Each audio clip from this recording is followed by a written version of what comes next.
नमस्कार, मैं हूं पूजा सिंह और आप देख रहे हैं हमारा उत्तराखंड का ये खास बुलेटिन। चलिए बुलेटिन की शुरुआत करेंगे उत्तराखंड की कुछ खास बड़ी खबरों के साथ। उत्तराखंड के मुख्यमंत्री पुष्कर सिंह धामी ने देहरादून स्थित राज्य सचिवालय में राज्य मंत्रिमंडल की बैठक की अध्यक्षता की। इस बैठक में विभिन्न नीतिगत मुद्दों, विकास योजनाओं और राज्य हित से जुड़े अहम प्रस्तावों पर चर्चा की गई।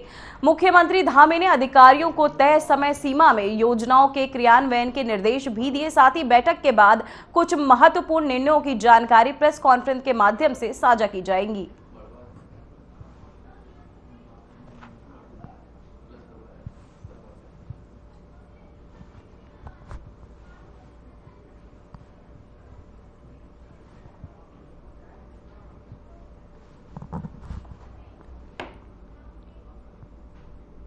तो वहीं उत्तराखंड से इस वक्त की बड़ी खबर सामने आ रही है, जहां पंचायत चुनाव पर हाईकोर्ट की सुनवाई। आज हाईकोर्ट में पंचायत चुनाव पर लगा रखी है रोक। तो वहीं आपको बताते चले, आज पंचायत चुनाव पर हाईकोर्ट ने रोक लगा रखी है, जिसको लेकर आज सुनवाई होनी है। तो वहीं उत्तराखंड से इस वक्त की बड़ी खबर सामने आ रही है, जहां पंचायत चुनाव को लेकर ये मामला लगातार सामने आ रहा है, जहां पंचायत हाईकोर्ट ने पंचायत चुनाव को लेकर रोक लगा रखी है, जिस पर आज सुनवाई होनी है। तो वहीं आपको बताते चले, आज हाईकोर्ट में होगी सुनवाई। उत्तराखंड से इस वक्त की बड़ी खबर, पंचायत चुनाव पर हाईकोर्ट ने की सुनवाई। आज हाईकोर्ट ने पंचायत चुनाव पर लगा रखी है रोक। वहीं आपको बताते चले, हाईकोर्ट ने पंचायत चुनाव पर रोक लगा रखी, जिसको लेकर आज सुनवाई होनी। उत्तराखंड से इस वक्त की बड़ी खबर, जहां आपको बताते चले, हाईकोर्ट ने पंचायत चुनाव पर लगा रखी है रोक, जिसको लेकर आज हाईकोर्ट में इसकी सुनवाई आज होनी है। पंचायत चुनाव पर हाईकोर्ट में सुनवाई आज। मैं आपको बता दें, पंचायत चुनाव पर हाईकोर्ट की रोक, जिसको लेकर आज सुनवाई होनी है, जिसके फैसले का इंतजार लगातार सभी नेता कर रहे हैं। पंचायत चुनाव पर हाईकोर्ट में आज सुनवाई होनी है।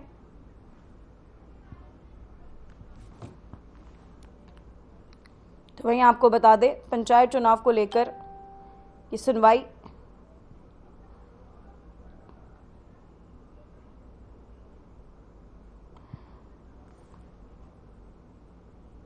तो वहीं आपको बताते चले, उत्तराखंड में पंचायत चुनाव पर जो रोक है बरकरार है, जिसको लेकर आज सुनवाई होनी है। सरकार के मुख्य न्यायाधीश की खंडपीठ के समक्ष ये मेंशन भी किया गया था, जिसको लेकर खंडपीठ ने दोपहर में सुनवाई को तय समय सीएम की याचिकाओं को क्लब करके सुनवाई होगी, जिसको लेकर कहा गया था। साथ ही अब इस पर सुनवाई होनी है। तो वहीं पंचायत चुनाव पर हाईकोर्ट में सुनवाई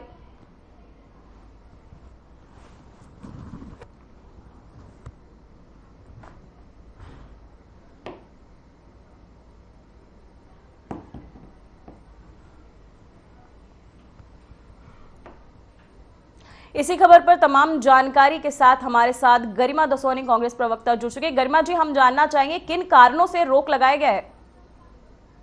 देखिए, जिस तरह से भाजपा पहले दिन से ही उसकी मंशा ही साफ नहीं थी, वो पंचायत चुनाव होने नहीं देना चाह रही थी प्रदेश के अंदर। तो कहीं ना कहीं आप देखिए कि नवंबर में कार्यकाल समाप्त होता है, पंचायतों का, और आज हम जून के महीने में बात कर रहे हैं। इसका मतलब 7 महीने ऑलरेडी हो चुके हैं। और ये लोग जो लोकतंत्र के, संविधान के, राष्ट्र के, धर्म के झंडा बरदार बनते हैं, वो किस तरह से ताक पर रख रहे हैं पूरे लोकतंत्र को। आप देखिए, पंचायत राज सिस्टम जो हमारे लिए एक आधारशिला है, एक बुनियाद है किसी भी लोकतंत्र की, और स्टेपिंग स्टोन है, सबसे पहली सीढ़ी है लोकतंत्र की और विधायी प्रक्रिया की। उसके साथ जिस तरह की हीला हवाली इस भाजपा की सरकार ने की है, एक तरफ एक राष्ट्र एक चुनाव की बात करते हो, दूसरी तरफ 1.5 साल विलंब से कराते हो नगर निकाय के चुनाव, 7 महीने इसका विलंब हो गया है पंचायत चुनाव में। और आपका वकील जिस तरह से कमजोर पैरवी वहां कर रहा है, उसको देखकर तो लग रहा है कि आपकी मंशा ही नहीं है, क्योंकि आज राज्य में आपके खिलाफ जबरदस्त एंटी इनकम्बेंसी है। आपको लगता है कि अभी अगर चुनाव हुए तो आपका सूपड़ा पंचायतों में साफ हो जाएगा, और पंचायतों में सूपड़ा साफ होने का मतलब है कि आप फिर ऊपर विधायक के चुनाव में, सांसद के चुनाव में भी अपनी जो मजबूत पकड़ है उसमें ढीले हो जाएंगे। तो कहीं ना कहीं भाजपा जो समय डबल इंजन और प्रचंड बहुमत की सरकार है, वो कितनी निरर्थक और कितनी नाकाबिल सरकार है, आप इसको देखिए। गांधी जी ने ग्राम स्वराज की बात कही, ये स्मार्ट सिटीज की बात करते हैं। और राजीव गांधी जी ने 33% आरक्षण दिया ताकि महिलाएं अग्रणी भूमिका में आ सके राजनीति में, लेकिन ये क्या कर रहे हैं, ये ना विधानसभा में, ना लोकसभा में, ना राज्यसभा में कहीं भी आरक्षण महिलाओं को नहीं देते, जबकि हम आधी आबादी हैं। तो एक तरह से भाजपा का ना खाने के दांत और हैं और दिखाने के दांत और हैं, और बिल्कुल चाल चरित्र चेहरा अब तो उत्तराखंड की जनता के सामने इनका बेनकाब हो गया है। ये कहीं से कहीं तक लोकतंत्र और संविधान के जो ठेकेदार बनते हैं, आज इनका दोहरा और दोगला चरित्र बेनकाब हो गया। जी गरिमा जी, खंडपीठ ने सुनवाई के लिए आज का समय तय किया है, क्या संभावनाएं जताई जा रही है? आज भी ये कुछ नहीं कर पाएंगे। इन्होंने देखिए किस तरह से अपना मुंह जलाया है कि जैसे ही कार्यकाल समाप्त हुआ तो इन्होंने जो है अधिकारियों को प्रशासक के पदों पर बैठा दिया। फिर जब जन दबाव पड़ा इन पर ब्लॉक प्रमुखों का, जिला पंचायत अध्यक्षों का, तो इन्होंने अधिकारी हटा दिए और जिन लोगों का कार्यकाल समाप्त हो गया था उन्हीं लोगों को प्रशासक पद पर बैठा दिया। फिर इन्होंने जो है जब 6 महीने वो भी पूरे हो गए, 6 महीने का अध्यादेश था वो, जब वो भी पूरा हो गया तो फिर इनके ऊपर एक मजबूरी हो गई कि क्या करें। तो फिर चुनावों को टालने के लिए इन्होंने राजभवन भेज दिया उसको।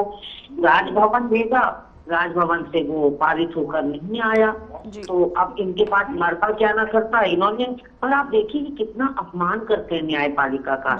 न्यायपालिका के वहाँ कल 25 जून को सुनवाई है, इनको पता था, लेकिन उसके बावजूद इन्होंने जिस तरह से अधिसूचना जारी करी, इन्होंने आरक्षण के रोस्टर निकाले, ये अपने आप में शर्मनाक है कि आपको जब पता है कि अब जो सब्जेक्ट है वो सब जुडिस है, जो पूरा विषय है वो सब जुडिस है, वो न्यायालय में है और उसकी तारीख लगी हुई है, सुनवाई होने वाली है, उसके बाद भी आप धर्मिता से बाहर नहीं आ रहे, आप एक के बाद एक नोटिफिकेशन जारी कर रहे।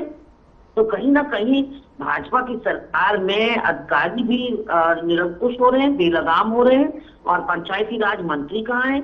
सबसे बड़ी बात यह है कि इस तरह से ठेंगा दिखाने वाले जो लोग हैं सिस्टम को, और जिन्होंने जनता को और इन चुनावों को बिल्कुल फिजूल समझ लिया है, उसका जीवन जवाबदेही और जिम्मेदारी तो होगी ना किसी की। तो हम तो बस यही कह रहे हैं कि जो भी इस पूरे प्रकरण का जिम्मेदार है उसको इस्तीफा देना चाहिए नैतिकता के आधार पर। और मैं तो एक कदम आगे बढ़कर कहूंगी कि प्रदेश के मुखिया को इस्तीफा देना चाहिए, क्योंकि कुछ भी सही नहीं चल रहा। आप निकाय के चुनाव 1.5 साल विलंब से कराते हैं, लेकिन 4 लाख लोग उसमें वोट नहीं दे पाते। तो मताधिकार के प्रयोग से या मताधिकार के उपयोग से आप यदि वंचित रख रहे हैं जनता को, तो इसका मतलब आप जंगल राज चल रहा है। ये कोई सुशासन की परिभाषा नहीं है, ये जंगल राज चल रहा है उत्तराखंड में, कि जिसकी मर्जी आ रही है वो करता चला जा रहा है वो। ये जो देश है ये संविधान से चलता है, ये किसी पार्टी के व्यक्तिगत संविधान से नहीं चलता। इस देश का एक संविधान है और वो कहता है कि जब पंचायत चुनाव खत्म होने या पंचायत का कार्यकाल या निकाय का कार्यकाल समाप्त होने की कगार पर हो, तो राज्य सरकार को चाहिए कि वो प्रक्रिया शुरू कर दे चुनावों की 6 महीने पहले से। अब 6 महीना पहले की तो बात छोड़िए, 6 महीना बाद भी यहाँ चुनाव होने की स्थिति नजर नहीं आ रही है। आप सोचिए, इतनी 1.5 करोड़ की लगभग हमारी जनता है प्रदेश की, उसका ऐसा मजाक आपने बना दिया।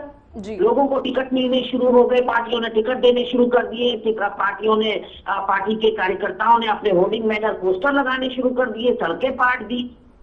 और अब आप जो है उनको ठेंगा दिखा रहे। अब पता लगा कि 4 महीने पीछे चले गए चुनाव।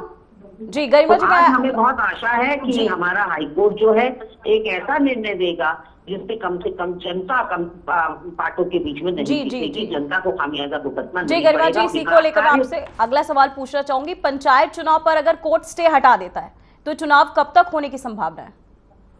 देखिए, कोर्ट अगर स्टे हटा देता है तो अभी तक तो कह रहे थे ये कि 25 जुलाई से पहले चुनाव हो जाएंगे, लेकिन जुलाई महीने में ना भी हो पाए, अगस्त महीने तक ही संपन्न हो जाए, क्योंकि उतना तो अधिसूचना जारी होने के बाद और आचार संहिता लगने के बाद समय चाहिए 45 दिन तक। जी। तो मुझे लगता है अगर उससे हट जाता है तो अगस्त महीने तक तो चुनाव हो जाने चाहिए, लेकिन उसकी संभावना कम दिखाई पड़ रही है।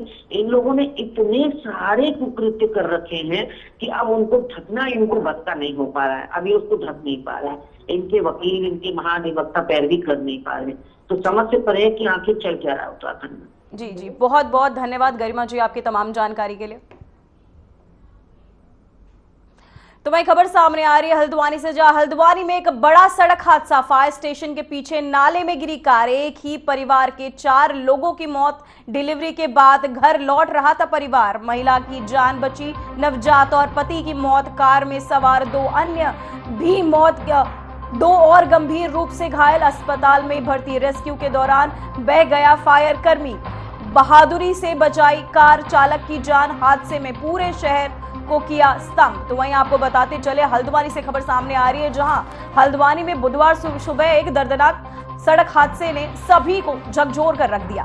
फायर स्टेशन के पीछे नाले में एक कार के गिरने से एक ही परिवार के 4 लोगों की मौत हो गई। बताया जा रहा है कि परिवार सुशीला तिवारी अस्पताल से डिलीवरी के बाद घर लौट रहा था, तभी मंडी समिति गेट के सामने अचानक कार नाले में समा गई। हादसे में एक महिला की जान तो बच गई, लेकिन उसका नवजात बच्चा और पति इस हादसे का शिकार हो गए।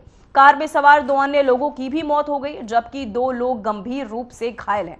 घटना के बाद फायर विभाग की टीम मौके पर पहुंचकर रेस्क्यू अभियान शुरू कर रही है।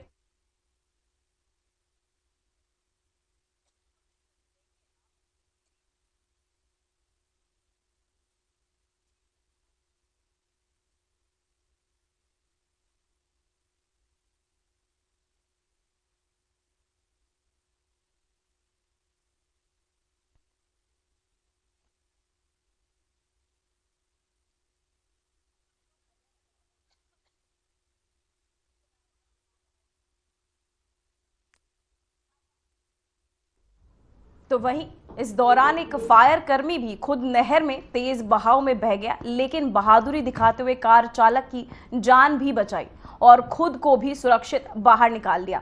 तो वहीं आपको बता दें कि फायर स्टेशन के पीछे नाले में एक कार गिरी, जिसके चलते एक नवजात बच्ची और एक आदमी की आपको बताते चले मौके पर ही मौत गई। वहीं महिला इस हादसे में बच गई। एक ही परिवार के आपको बताते चले 4 लोगों की मौत हो गई, जहां 2 अन्य की भी साथ ही। इसी खबर पर तमाम जानकारी के साथ हमारे संवाददाता आशीष डोभाल जुड़ चुके हैं। आशीष, हम जानना चाहेंगे हादसा के किन कारणों की वजह से हुआ? लगातार ऐसे हादसे उत्तराखंड में नजर आ रहे हैं, आप चाहेंगे कि आप इस पर थोड़ा प्रकाश डालें। तो बारिश हो रही है, उससे कहीं ना कहीं ये जो भूस्खलन हो रहा है, कई जगह जो है पानी जो है नहर और नदियों में जो लगातार जो बढ़ रहा है, उससे पानी में जो है दर्दनाक हादसा हुआ है। उसमें एक बच्चे समेत 4 लोगों की मौत की सूचना सामने आ रही है। कहीं ना कहीं जो बताया जा रहा है, जो कार है वो पुल के नीचे फंस गई थी और नहर में गिरने के बाद पुल के नीचे फंस गई थी, जिसके बाद बाहर निकलना काफी मुश्किल था और जिसके बाद जो ये दर्दनाक हादसा हुआ है, जिससे हल्द्वानी में जो है मातम पसरा है। कहीं ना कहीं जो ये हादसा हुआ है ये काफी दर्दनाक है और मुख्यमंत्री ने भी इसको लेकर दुखद वो शोक जताया है और जो मृतक हैं उनको हर संभव मदद की बात उन्होंने कही है। जी, हम जानना चाहेंगे कि आशीष की ये किन कारणों से हुआ ये हादसा? जी, जिस तरीके से जानकारी मिल रही है कि ये जो कार है ये अचानक अनियंत्रित हो गई थी, उसके बाद वो नहर में समा गई और नहर में पानी इतना ज्यादा था कि वो डूब गई और बाहर निकलने का कोई रास्ता नहीं था। जिसके बाद थोड़ा सा आगे जाकर पुल के पास एक पुल है, वहां पर उसके नीचे वो फंस गई थी। इसके बाद जो सवार थे कार में 4 लोग और एक बच्चा जो है, उनकी जो है मौके पर ही मौत की बात सामने आ रही थी। जी जी, बहुत बहुत धन्यवाद आशीष आपकी तमाम जानकारी के लिए।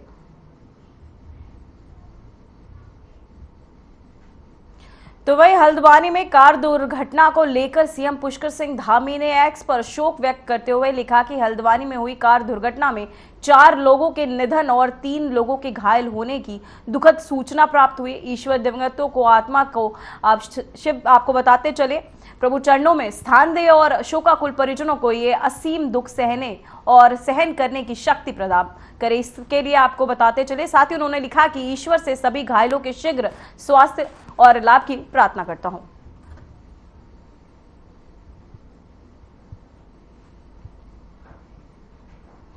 तो सीएम पुष्कर सिंह धामी ने साल 25 जून आपको बताते 1975 में देश में लगाई गई इमरजेंसी पर कांग्रेस पर निशाना साधा है। सीएम धामी ने एक्स पर एक पोस्ट में लिखा कि 25 जून 1975 की रात कांग्रेस के नेतृत्व में देश के आपातकाल थोपकर भारतीय लोकतंत्र का गला घोट दिया गया। सत्ता बचाने की जिद में संविधान को ताक पर रखकर प्रेस की स्वतंत्रता छीनी गई। वहीं न्यायपालिका को गुलाम बनाने की कोशिश हुई और हजारों निर्दोष नागरिक, विपक्षी नेता और सामाजिक कार्यकर्ता जेलों में ठूस दिए गए। इंदिरा ही इंडिया है जैसे नारों के जरिए कांग्रेस ने लोकतंत्र को व्यक्ति पूजा में बदलने का प्रयास किया, जो किसी भी लोकतांत्रिक व्यवस्था के लिए सबसे बड़ा खतरा है। आपातकाल कोई भूल नहीं, बल्कि कांग्रेस के लोकतंत्र विरोधी चरित्र का सबसे क्रूर प्रमाण है। वह समय दिखाता है कि जब सत्ता के नशे में चूर नेतृत्व आलोचना से डरने लगे तो वो संविधान की मर्यादाएं तोड़ने में भी संकोच नहीं करते।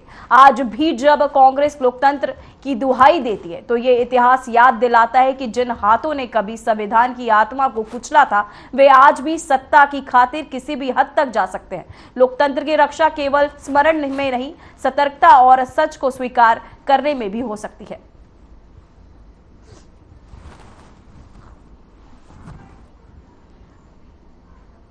तो वहीं भारतीय वायुसेना के ग्रुप कैप्टन शुभांशु शुक्ला ने एक्सोम 4 मिशन के तहत अंतर्राष्ट्रीय अंतरिक्ष स्टेशन पर भारत का प्रतिनिधित्व किया और 25 जून को स्पेस एक्स रॉकेट के जरिए लॉन्च हुए इस मिशन में अमेरिका, पोलैंड और हंगरी में अंतरिक्ष यात्री भी शामिल है। इस उपलब्धि पर उत्तराखंड के मुख्यमंत्री पुष्कर सिंह धामी ने एक्स पर खुशी जताते हुए लिखा कि भारतीय वायुसेना के ग्रुप कैप्टन शुभांशु शुक्ला को अंतरिक्ष मिशन एक्सोम 4 में शामिल होने पर हार्दिक बधाई। ये उत्तराखंड और पूरे देश के लिए अत्यंत गौरव का क्षण है।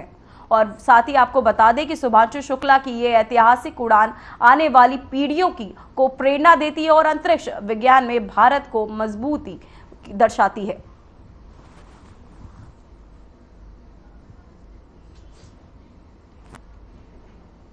तो वहीं मुख्यमंत्री पुष्कर सिंह धामी ने उत्तराखंड के पौराणिक मंदिर मां धारा देवी के प्रति अपनी श्रद्धा व्यक्त करते हुए एक्स पर पोस्ट साझा किया है। साथ ही उन्होंने लिखा कि पौड़ी गढ़वाल में स्थित मां धारी देवी मंदिर श्रद्धा, शक्ति और आस्था का अद्वितीय केंद्र है। मान्यता है कि मां धारी देवी 4 धामों की रक्षा करती है और अपने भक्तों को संकटों से मुक्त और सुख, समृद्धि व आत्मिक शांति प्रदान करती है। आपको बताते चले, अलकनंदा नदी के तट पर बसे इस दिव्य मंदिर को मुख्यमंत्री ने धार्मिक ही नहीं बल्कि प्राकृतिक दृष्टि से भी बेहद विशेष बताया। सीएम ने देश विदेश से उत्तराखंड आने वाले श्रद्धालुओं से अपील की कि वो मां धारी देवी के दर्शन अवश्य करें।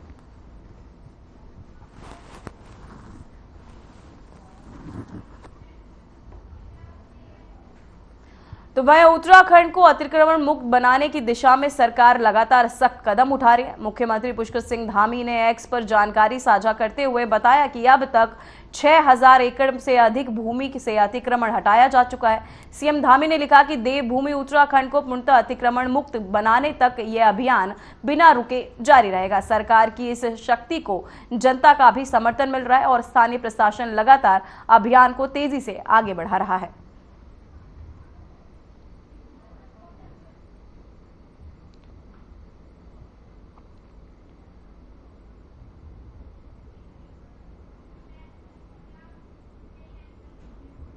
तो वहीं केदारनाथ यात्रा पर आने वाले श्रद्धालुओं को अब प्यास बुझाने के लिए महंगी पानी की बोतलें खरीदने की जरूरत नहीं है। मुख्यमंत्री पुष्कर सिंह धामी के निर्देश पर उत्तराखंड सरकार ने केदारनाथ धाम में सिर्फ ₹1 में शुद्ध पेयजल उपलब्ध कराने की पहल शुरू की है। ये योजना न सिर्फ श्रद्धालुओं के लिए राहत लेकर आई है, बल्कि मुख्यमंत्री धामी की संवेदनशील कार्यशैली और तीर्थयाटन की सुविधाओं को बेहतर करने की प्रतिबद्धता को भी दर्शाती है। इस पहल के तहत यात्रा मार्ग पर कई स्थानों पर वाटर ATM और वितरण केंद्र स्थापित किए गए, जहां मात्र ₹1 में पानी उपलब्ध कराया जा रहा है। सरकार का उद्देश्य है कि किसी भी श्रद्धालु को पवित्र यात्रा के दौरान आवश्यक मूलभूत सुविधाओं के लिए परेशान ना होना पड़े। तो वहीं श्रद्धालुओं और स्थानीय लोगों ने इस फैसले का स्वागत करते हुए इसे एक मानवता और सेवा की मिसाल बताया है।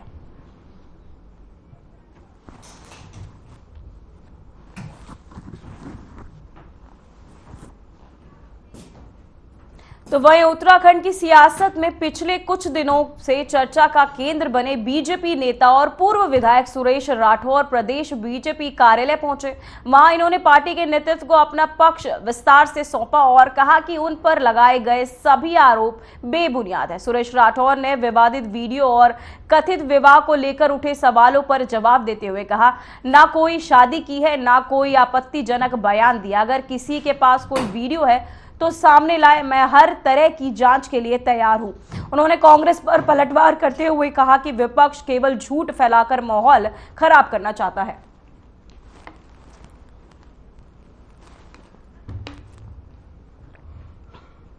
तो वहीं आपको बताते चले, उन पर लगाए कोई अमर्यादित भाषा का प्रयोग कभी नहीं किया और ना कर सकता हूँ। भारतीय जनता पार्टी मेरी माँ है और माँ को कभी कोई अमर्यादित भाषा का प्रयोग नहीं किया। अब किसी ने क्या संज्ञान लिया, मैंने उसका जवाब लिखित में दे दिया है। पार्टी प्लेटफार्म पर अपनी बात को रख दी। वर्ष 1980 से भारतीय जनता पार्टी का कार्यकर्ता हूँ। 45 साल पार्टी में काम करते हुए मंडल अध्यक्ष से लेकर जिलाध्यक्ष, भारतीय जनता पार्टी का 2 बार 3 बार मोर्चे का अध्यक्ष रहा हूँ, राष्ट्रीय महामंत्री रहा हूँ, 2 बार आयोग का उपाध्यक्ष रहा हूँ। कभी भी मेरे द्वारा भारतीय जनता पार्टी के विरुद्ध कभी कोई बयानबाजी किसी नेता के विरुद्ध नहीं की गई और न भारतीय जनता पार्टी के संगठन के विरुद्ध। तो वहीं हल्द्वानी में बिरला स्कूल के पास दिन दहाड़े फायरिंग की घटना से इलाके में सनसनी फैल गई। सूचना के मुताबिक 2 पक्षों के बीच हुई मारपीट के दौरान फायरिंग भी हुई, जिनसे एक युवक को गोली लगी। झगड़े के 2 अन्य युवक भी, आपको बताते चले, झगड़े में 2 युवक भी घायल हो गए। बताया जा रहा है कि 20 से 25 युवकों ने मिलकर दूसरे पक्ष पर हमला कर दिया। घायलों को इलाज के लिए अस्पताल में भर्ती कराया गया। साथ ही घटना के बाद पुलिस मौके पर पहुंची और जांच में जुट गई है।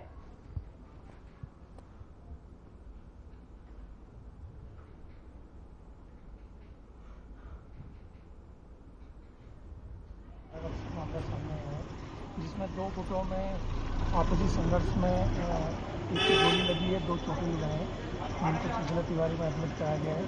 एक को कृष्णा हॉस्पिटल में रेफर किया गया है और पुलिस को अभी तहरीर नहीं मिली, लेकिन पुलिस ने इसमें जांच शुरू कर दी है और जो भी इसमें दोषी हैं उनके खिलाफ कड़ी कार्रवाई की जाएगी।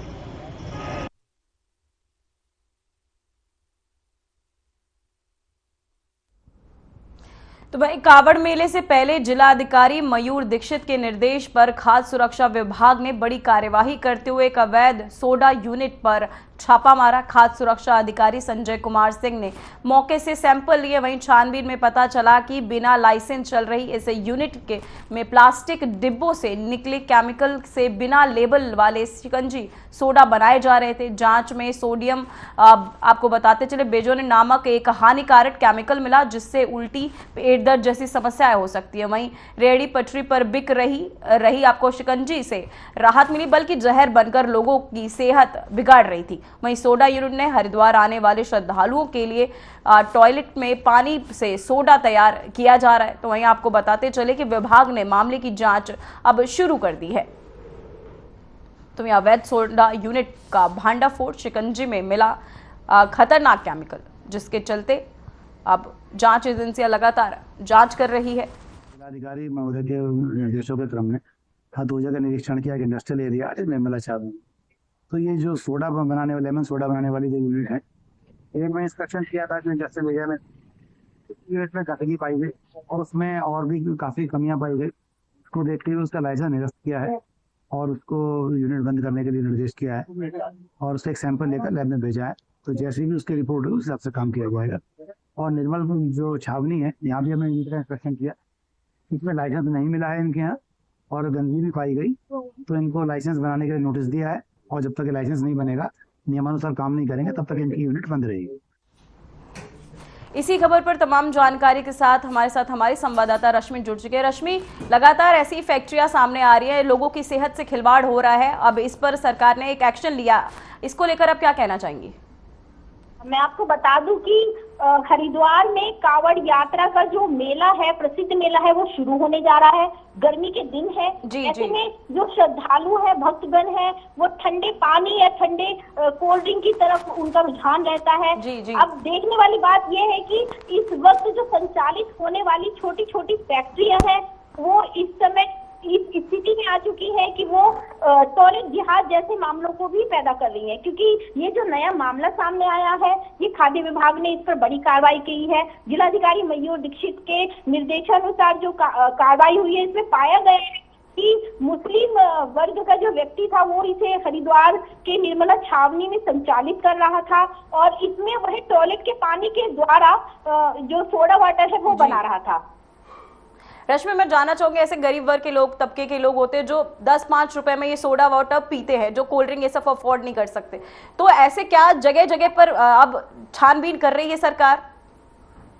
इस वक्त जो निर्देश जारी हुए हैं सरकार की तरफ से और हरिद्वार प्रशासन की तरफ से, उनका कहना है कि वो लगातार अब कार्रवाई कर रही हैं और लगातार मॉनिटरिंग कर रही हैं। जो इस तरीके की फैक्ट्रियां हैं, उनकी छानबीन इस समय शुरू हो चुकी है और बड़े स्तर पर कार्रवाई होगी, ताकि जो श्रद्धालु है उनकी ना तो सेहत के साथ खिलवाड़ हो और ना ही उनकी श्रद्धा के साथ खिलवाड़ हो। क्योंकि यह जो इस वक्त देखने वाली चीज मिली है, यह बहुत गलत है, क्योंकि श्रद्धालु जो आते हैं वो भावनाओं के साथ आते हैं, श्रद्धा के साथ आते हैं। इस जो यहाँ पर छानबीन के साथ मामले में एक सोडियम बेंजोएट के नाम का एक पदार्थ मिला है, जो केमिकल है, जिसकी वजह से, खाने की वजह से, पीने की वजह से उल्टी, दस्त जैसी बीमारियां भी लोगों को हो सकती हैं। उसको लेकर प्रशासन बहुत सख्त है। जी रश्मि, बहुत बहुत धन्यवाद आपकी तमाम जानकारी के लिए। फिलहाल बुलेटिन में बस इतना ही, मुझे दीजिए इजाजत, नमस्कार।